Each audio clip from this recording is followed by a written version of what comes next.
Halo teman-teman, kita bertemu lagi di Notes. Hari ini kita akan membahas tentang pendidikan Pancasila.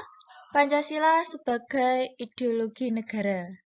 Nah, di sini kita yang pertama akan bahas tentang pengertian dari ideologi.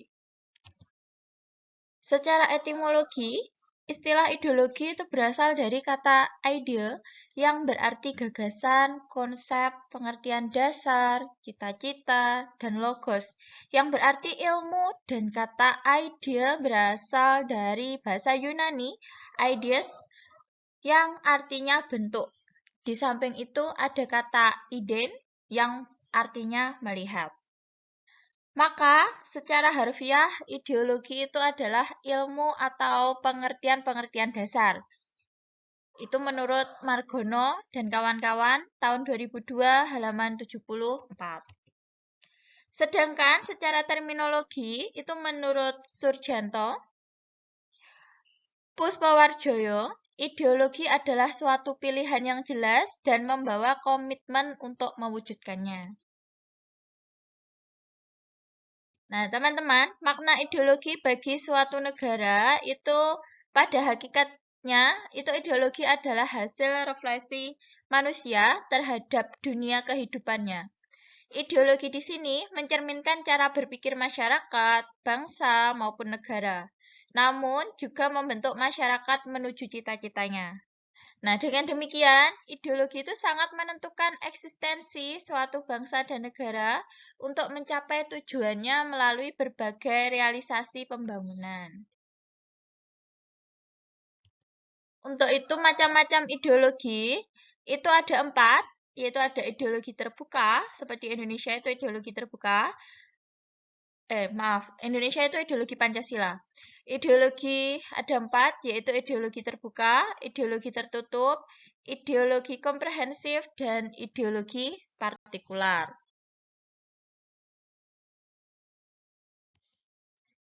Ideologi terbuka. Ideologi terbuka itu adalah sistem pemikiran yang memiliki ciri-ciri sebagai berikut. Merupakan kekayaan rohani, moral, dan kebudayaan masyarakat, falsafah, lalu tidak diciptakan oleh negara tetapi ditemukan dalam masyarakat sendiri. Isinya tidak langsung operasional, tidak pernah memaksa kebebasan dan tanggung jawab masyarakat, serta menghargai pluralitas. Sedangkan ideologi tertutup itu memiliki sistem pemikiran tertutup dan sifatnya itu mutlak, jadi harus. Ciri-cirinya bukan merupakan cita-cita yang sudah hidup dalam masyarakat. Apabila kelompok tersebut berhasil menguasai negara, maka ideologinya itu akan dipaksakan kepada masyarakat itu.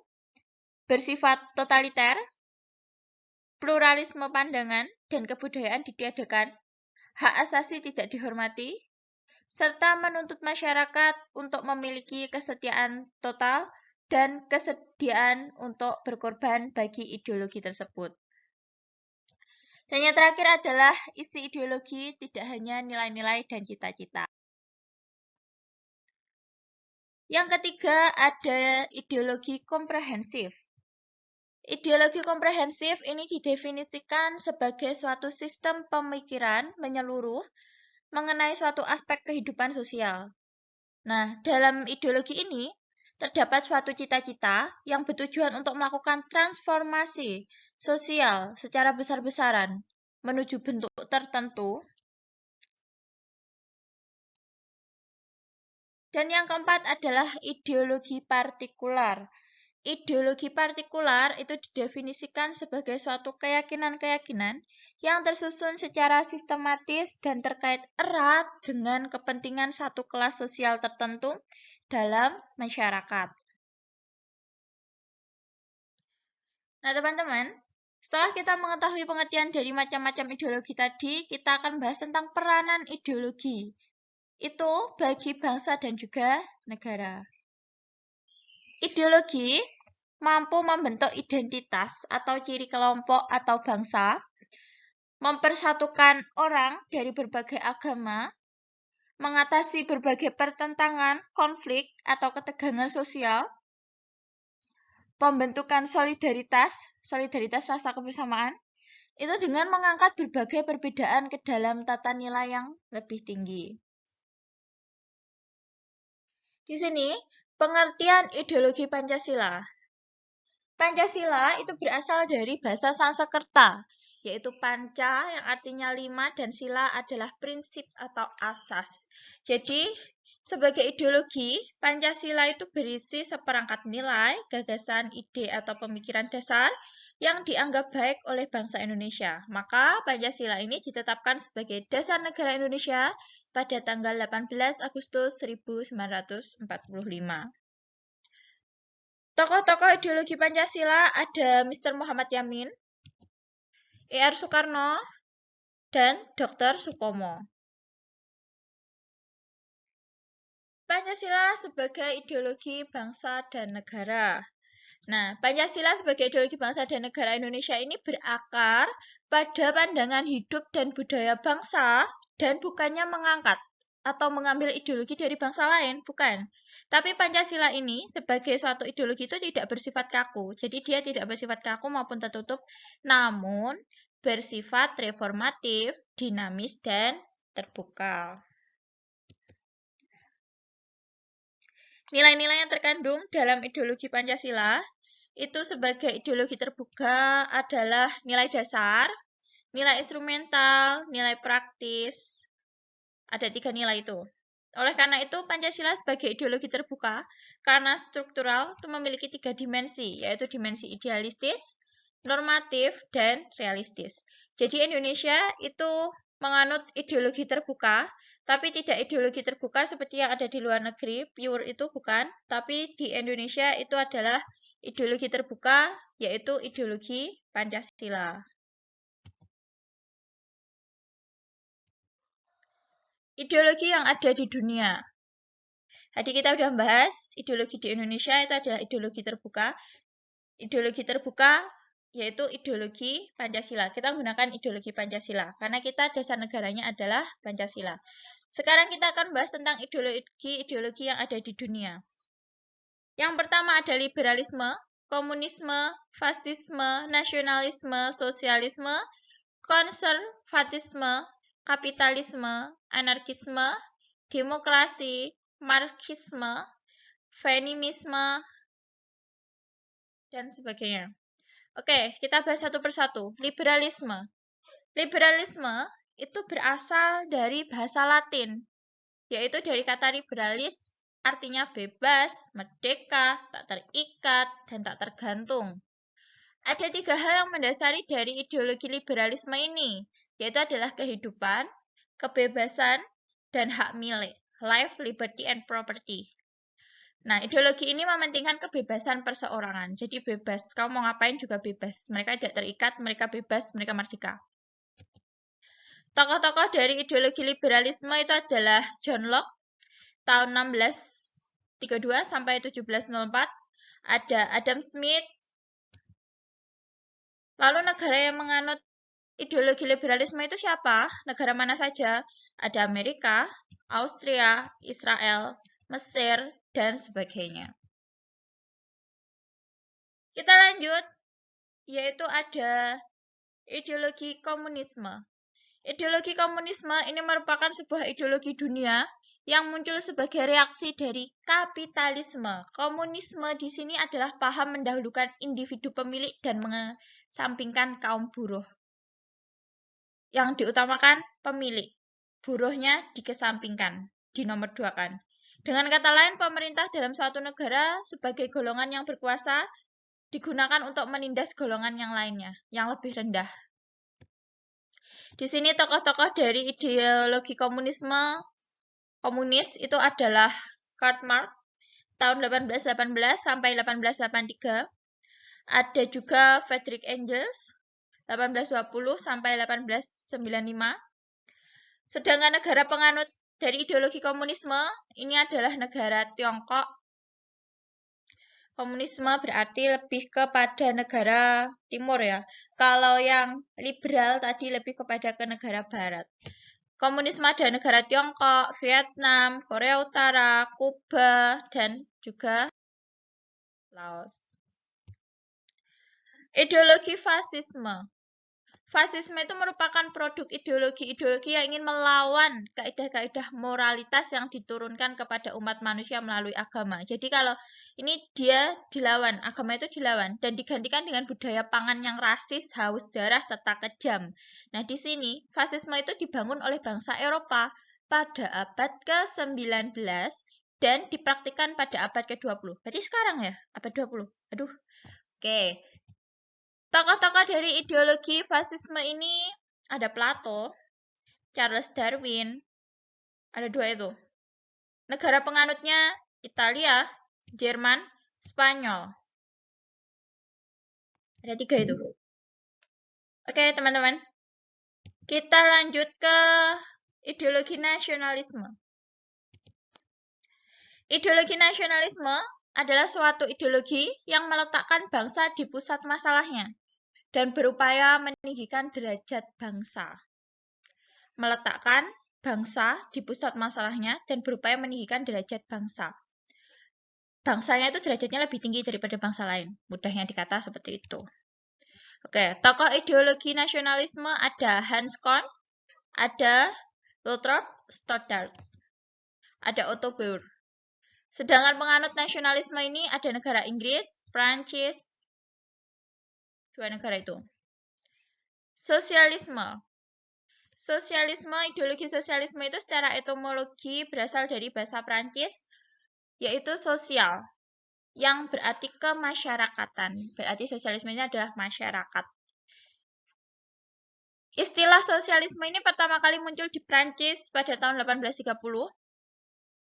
Sedangkan artinya sendiri, itu artinya adalah paham yang menghendaki segala sesuatu itu harus diatur bersama, bareng-bareng, sama-sama. Dan hasilnya itu bisa dinikmati bersama-sama. Jadi sosialisme ini lebih sepertinya bertentangan dengan yang komunisme. Kalau komunisme tadi kan sendiri-sendiri. Kalau sosialis bersama-sama, harus diatur sama-sama. Oke, tokoh-tokoh dari ideologi sosialisme itu ada C.H. Saint-Simon, Etienne Chabet. Sedangkan negara yang menganut itu adalah negara-negara di Eropa Barat. Kuba, Venezuela. Ideologi konservatisme. Konservatisme ini adalah sebuah filsafat politik yang mendukung nilai-nilai tradisional. Istilah ini berasal dari kata dalam bahasa Latin, conservare, yang artinya melestarikan, menjaga, memelihara, dan mengamalkan. Tokoh-tokoh dari ideologi konservatisme ini adalah Edmund Burke pada tahun 1729 sampai 1797. Sedangkan negara penganutnya adalah Inggris, Kanada, Bulgaria, Denmark, Hungaria, Belanda, Swedia. Kapitalisme. Kapitalisme itu berasal dari kata kapital yang artinya modal. Nah, karena modal, berarti ini adalah suatu paham yang meyakini bahwa pemilik modal dapat melaksanakan usahanya yang meraih keuntungan yang sebesar-besarnya. Keberadaan kapitalisme ini dianggap sebagai wujud dari penindasan terhadap masyarakat dengan ekonomi lemah. Seperti tadi ya, ideologi apa tadi? Yang awal-awal tadi ada. Dia lebih mengutamakan pemilik dan mengesampingkan buruh. Sedangkan kapitalisme di sini, dia mengutamakan orang yang punya modal. Berarti orang yang punya ekonominya tinggi. Kalau ekonomi yang lemah, dikesampingkan, ditindas. Tokoh-tokoh dari ideologi kapitalisme ini adalah Adam Smith. Sama seperti tadi. Adam Smith. Berarti di sini negara penganutnya itu ada Inggris, Belanda, Spanyol, Australia, Portugis, dan Prancis. Anarkisme. Ideologi anarkisme ini berasal dari bahasa Yunani, kata Yunani yaitu anarsi, yang secara harfiah itu artinya tidak mempunyai pemerintahan. Dia nggak punya pemerintahan. Nah, di sini pada paham ini, anarkisme ini, dia itu mengajarkan bahwa satu-satunya wewenang yang mempunyai kekuatan moral dan keabsahan adalah wewenang oleh setiap individu diberikan tuh kepada dirinya. Jadi dia nggak punya pemerintahan, yang memberikan wewenang ya dirinya sendiri, individu itu. Itu merupakan paham dari ideologi anarkisme. Tokoh dari ideologi anarkisme ada Alexander Beckman dan Emma Goldman. Ada Enrico Malatesta dan Bachin. Ada juga Pierre Joseph Proudhon dan Daniel Cohn-Bendit. Demokrasi. Nah, kata demokrasi, ideologi demokrasi itu berasal dari dua kata, demos dan kratos atau kratein. Demos itu artinya rakyat, sedangkan kratein itu artinya pemerintahan. Ini dapat diartikan bahwa pemerintahan rakyat atau yang lebih kita kenal dengan pemerintahan dari rakyat, oleh rakyat, dan untuk rakyat. Nah, di sini demokrasi ini berbentuk atau mekanisme sistem pemerintahan suatu negaranya itu sebagai upaya mewujudkan kedaulatan rakyat, kekuasaan warga negara. Nah, atas negara untuk dijalankan oleh pemerintah negara tersebut.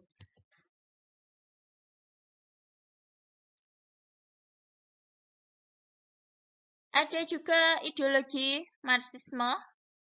Ideologi Marxisme-Leninisme ini berisi tentang sistem berpikir mulai dari tataran nilai dan prinsip dasar itu kemudian dikembangkan lagi hingga praktis, operasional, dan dalam kehidupan masyarakat berbangsa maupun bernegara. Nah, tokoh-tokoh dari ideologi Marxisme ini itu ada Karl Marx yang merupakan pencetus ideologi ini.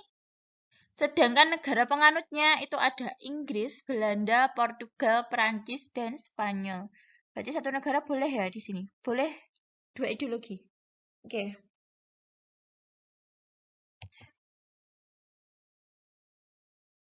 Feminisme.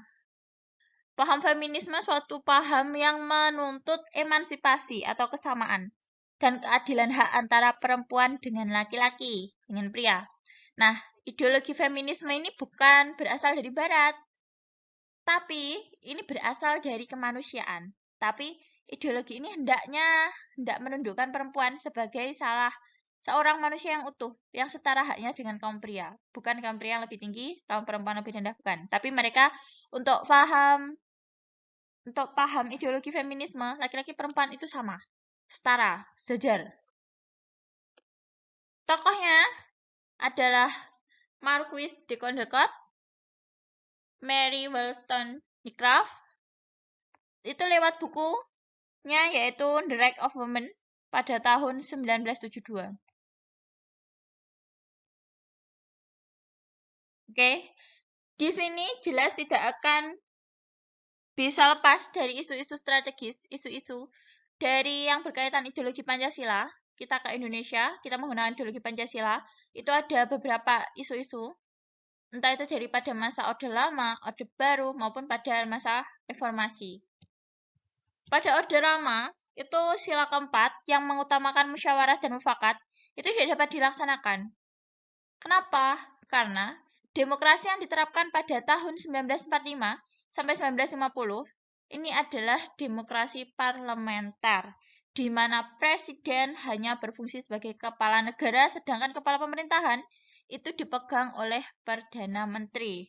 Nah, sistem ini menyebabkan tidak adanya stabilitas di pemerintahan. Itu isu pertama di Orde Lama. Isu yang kedua di Orde Lama yaitu pada periode 1959 sampai 1965. Itu menerapkan demokrasi terpimpin. Demokrasi bukan berada pada kekuasaan rakyat, sehingga yang memimpin adalah nilai-nilai Pancasila, tapi berada pada kekuasaan pribadi, yaitu Presiden Soekarno.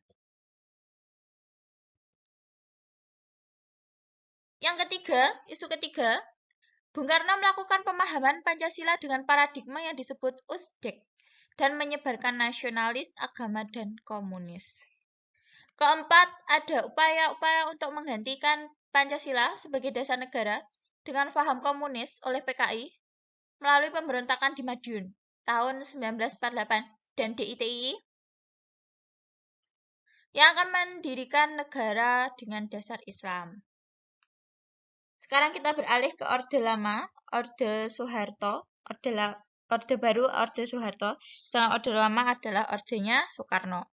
Di Orde Baru, Pak Soeharto, isu yang pertama itu terjadi penafsiran sepihak terhadap Pancasila oleh rezim Orde Baru melalui program P4.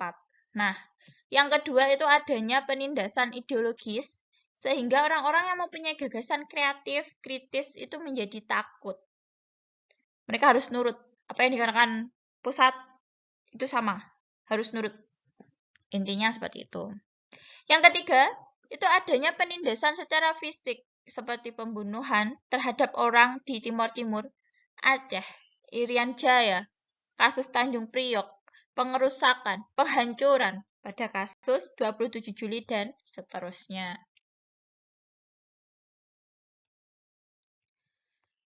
Selanjutnya, isu yang selanjutnya adalah perlakuan diskriminasi oleh negara juga dirasakan oleh masyarakat non-pribumi atau keturunan dan masyarakat golongan minoritas. Jadi di negara kita kan tidak hanya masyarakat pribumi saja, ada masyarakat keturunan negara lain. Nah, di sini dia mengalami diskriminasi. Selanjutnya adalah produk hukum Orde Lama, yaitu Undang-Undang Nomor 11 PNPS tahun 1963 tentang anti-subversi, merupakan salah satu alat yang digunakan penguasa Orde Baru untuk menjerat pihak-pihak yang dianggap berseberangan dengan pemerintah dengan dalih GPK, PKI, UTB, dan sebagainya. Isu yang selanjutnya adalah ditinjau dari segi demokrasi sebagai wujud pelaksanaan sila keempat rezim Orde Baru justru belum bisa. Karena mereka seperti harus terpimpin, jadi harus ke pusat sama. Lalu di bidang hukum, isu di bidang hukum itu adalah penyelesaian kasus yang berkaitan dengan penguasa tidak mencerminkan rasa keadilan. Tadi di Orde Baru. Sekarang kita ke Orde Reformasi. Kalau di era Orde Reformasi, isu yang pertama itu adalah para elit politik cenderung hanya manfaatkan gelombang reformasi ini guna meraih kekuasaan. Lalu pemerintah kurang konsisten terhadap penegakan hukum. Dalam bidang sosial budaya, di satu sisi kebebasan berbicara, bersikap, dan bertindak, sehingga memacu kreativitas. Namun di sisi lain menimbulkan semangat primordialisme. Lalu menurunnya rasa persatuan dan kesatuan yang ditandai dengan adanya konflik di beberapa daerah. Nah, itu tadi. Nah, di sini kita tidak tahu untuk masa-masa kita di tahun ini, di tahun 2022 ini, nanti akan tercatat sejarah di tahun yang selanjutnya. Akan seperti apa? Itu bisa untuk kaca, bisa untuk apa koreksi nanti ke depannya. Oke teman-teman, itu adalah materi kita hari ini. Bertemu lagi di pertemuan selanjutnya.